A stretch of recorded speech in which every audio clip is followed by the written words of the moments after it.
I wasn't aware that I had ADHD until very recently. I had a good fortune that my partner recognised some behaviours from a Facebook group that she saw that I displayed, and I popped along to a GP and they got me to fill a variety of paperwork out. They ask you to reflect on behaviours that you display as an adult, but also behaviours which you displayed as a child.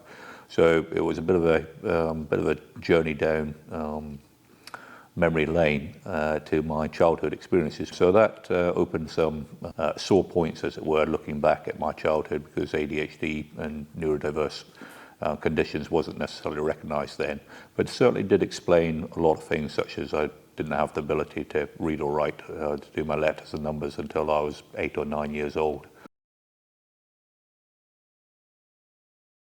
And I won't get a diagnosis because the process will take about a year or so, but to actually recognise, it answers quite a few questions as regards my behaviours. It's made me realise some of the behaviours, some of the life choices which I made, some of the situations which I found myself in, for why I chose the paths which I did. But I'm happy with myself that I've achieved sufficient at the age of 58, but it does help me to actually recognise the fact that I do act in some odd ways to others, and I'll explain, such as I might butt in when somebody's speaking, and I'll explain I do apologise, I'm not neurotypical, but I've got a pressing need to ask this question or to have an answer to this before we move on. I spent my time in school in the 70s.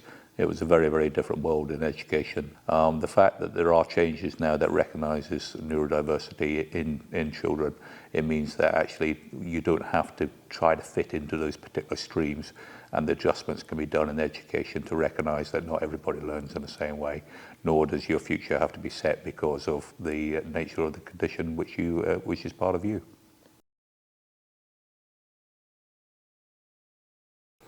Embrace it. I'm very pleased that it's been recognised that you have a neurodiversity. Unlike myself, don't wait for that full diagnosis. Embrace it early. I'm satisfied with my life and what I've achieved, and I think if I had a greater understanding of my behaviours, perhaps I could have achieved more. But I'm sat here as the Mayor of Bournemouth and a twice elected councillor.